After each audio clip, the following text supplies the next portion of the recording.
Hello, and welcome back to Diecast Graveyard. My name is Paul. Today, we got a special car we're going to do here. This is an original Sweet 16 custom Volkswagen. I've been waiting to do one of these cars for a long time, and I've had it, but I've been taking my time trying to do it because I know the posts on this bad boy are super thin. But this car is definitely well played with. There's paint missing in certain areas. Those wheels definitely need to be replaced, and there's a lot of tarnish on the underside. Well, this car definitely needs some TLC, so let's go ahead, break it down, and get started. I've already drilled the posts out.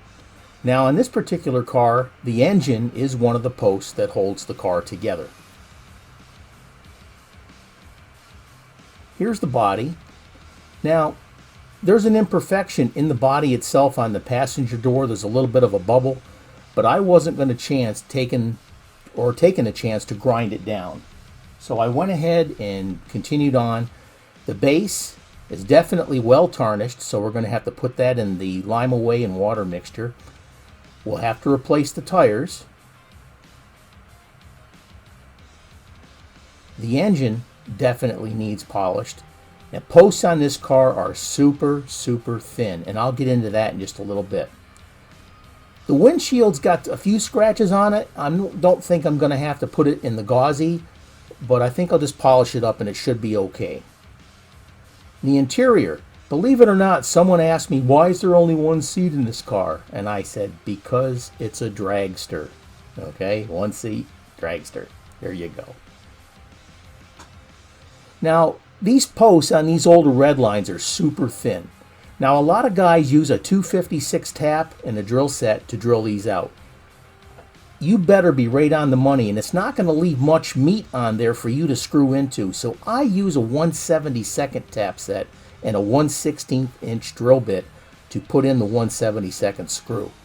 You may want to consider switching to the 1/72, especially on these older cars. The newer cars, you can use a 256, but if you use the 1/72, it gives you a little bit more leeway in case you make a small mistake or if you accidentally drill to the side.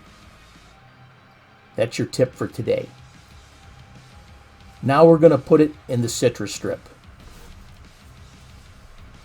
I'm going to use the original red paint to restore this car. So we're going to cover it with citrus strip. We're still going to get the inside and the outside because that's what I like to do. Looks like I need to get me some more citrus strip. We're about out of that stuff. Fortunately, I think I got some in my cabinet. All right. Use the brush, spread it all around, and get the inside and the outside. Now we need to let that set for a while. Once I got the car out of the citrus strip, I went ahead and I scrubbed it down with degreaser and cleaned it all up. Now there is some toning on this, but I'm going to be using a darker color, and the darker colors tend to cover up the toning. Now it's up to you whether you want to polish the car or not.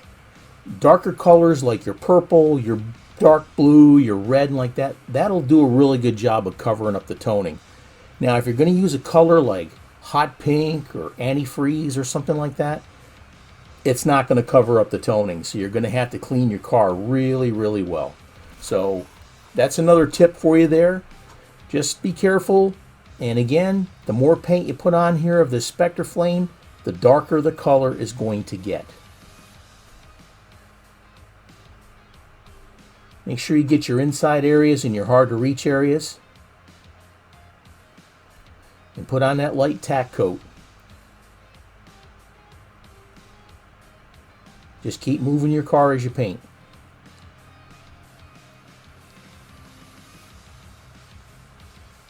That should be just about enough for the tack coat. I love this Spectre Flame paint. Man, that's good stuff. All right.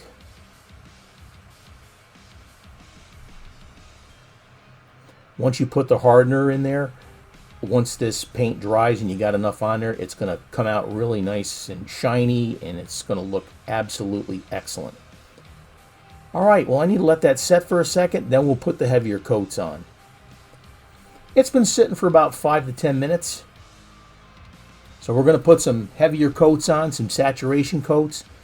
Just make sure that you don't saturate it to the point where it starts to run. Like I said, the more coats you put on there, if you had any toning whatsoever, it's going to cover it up. This is really starting to look nice. I used to love these little bug cars when I was a kid, and I had these Hot Wheels. Man, I wished I would have been able to save all those cars. I had an absolute ton of these Hot Wheels and Matchbox cars. Looking good. I think I might take me some Matchbox cars here in the future and paint them with Spectre Flame just to see how they look. Just as an experiment or a fun thing to do. Let's move on. Let that paint on the car sit overnight. Here we've got the chassis or the base. We're going to put that in this lime away and water mixture, a 50-50 mixture. Let it set for about 4 minutes. Even though it's just put it in the mixture, you can already see bubbles starting to form. That's attacking that tarnish on there. We'll let that sit in the mixture for about 4 minutes, but you need to keep an eye on it too, because if you let it sit too long, it'll discolor the base. Now I've got a brass brush, and we're going to use that lime away mixture, and we're going to scrub it down. With this stuff here, remember that it's some kind of an acid, so you don't want to get that on your skin. Make sure you wear your rubber gloves. I should really be wearing 2, but I didn't. And make sure you wear your eye protection. That's the most important thing. Don't get this stuff in your eyes. When you're done scrubbing it down, rinse it off, dry it off, and then start up with your next steps. In this step here, we're going to be taking off the old tires and putting on the new ones. Put your thumb on either side of the tire, get equal pressure, and it should just pop right off. If you're having a problem or it's really tough, then go ahead and cut the tire off. Don't take the chance of pulling off the bearing because they're hard to replace. While you're thinking about it, go ahead and hit that subscribe button and click on that little bell to be alerted to any future videos that come out. And I got a bunch of them getting ready to come out. This car here has 2 medium tires, bearing style, and 2 small tires in the front.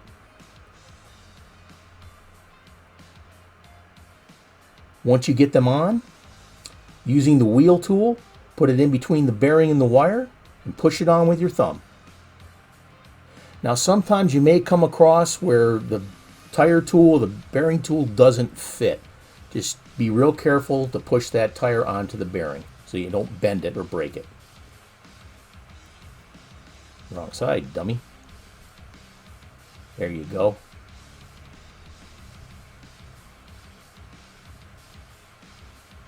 Looking good. That base shined up really nice too. That's looking excellent. All right, they all roll. Let's go ahead and move on to the next step. Oh, hey, and don't forget, I got my wheels and any parts I get from the Redline shop. Now we're going to polish up the glass. Using this plastic polish I got from AutoZone. Squirt a little bit there on an old t-shirt or a cloth. I don't use paper towels for this. And just start rubbing it. Once the plastic starts to get really smooth, you're going to hear some squeaking sounds. Just keep rubbing it down and looking at it and see if you're going to be happy with the results. Now, I could have dipped this in the Gauzy or the Pledge Revive, but I didn't think I needed to.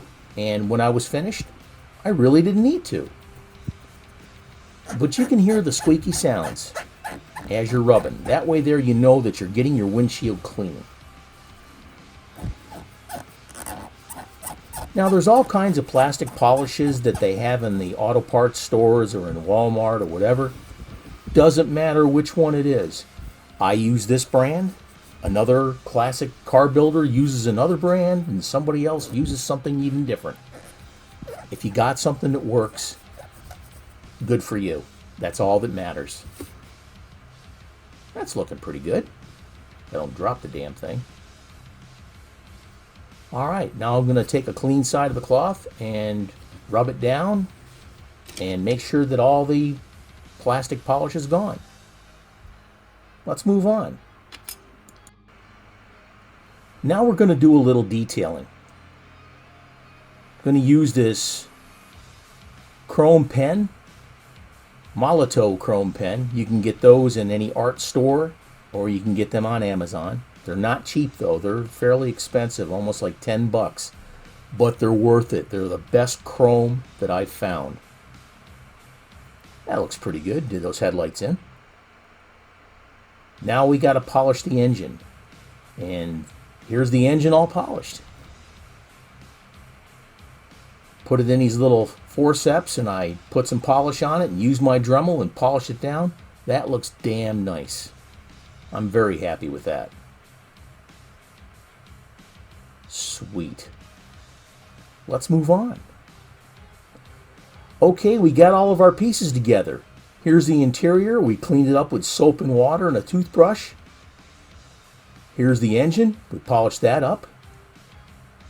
Here's the glass. We polished that up. That looks good. Here's the base. Bottom's all clean. We got brand new sneakers all the way around. And here's the paint job. And you can't tell that there was any toning on it. Again, that's the darker colors. And here's what we started with. A classic custom VW bug. Well played with. A lot of chips in the paint. The tires are worn out. Again, this is a 50-some-odd-year-old car.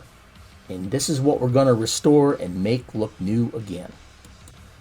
Again, on these older red lines, I want to remind you that the posts on these cars are extremely narrow. So that's why I use a 1/72 tap set and a 1/16 inch drill bit to drill it out to put the screws in. Now, a lot of people use the 256 and they like them. I guarantee that the 1/72 screws hold on just as tight and they're just as long and they do a really good job. Now, you can always move up to a bigger post car, but you can't take it away once you make a mistake. And this is what we got to. A beautifully restored custom VW bug. I always loved these cars when I was a kid. The engine in the front kind of freaks you out because, hey, everybody knows that a Volkswagen engine is in the rear of the car. But we did a beautiful paint job. We polished the glass. We polished the engine. We cleaned up the base, and we put brand new sneakers on all the way around. This car looks beautiful. Now, this car also is going to be added in to the 16 or the Sweet 16 cars that I'm going to be giving away when I reach my 2,000th subscriber. So please ask your friends to subscribe. Now, I also want to tell you I've got a Patreon page. This helps me get my supplies so I can keep this channel going for you folks. I want to thank Mr. Chris Smith, Jim Silva. He's got a YouTube page out there. Go check him out. Stacy Wright and new member Daryl Begtel. One of my first subscribers, Aaron Murphy, and Mr. William Robinson, Mr. K7. Thank you so much for everything you do for my page, and I couldn't do it without you folks. Thank you. Thanks for taking the time today and joining me here on restoring this Volkswagen Beetle. We've got a lot more videos coming up down the road, so please make sure you subscribe and pass it on to your friends. My name is Paul with Diecast Graveyard. Thanks a lot. Have a great day and cheers.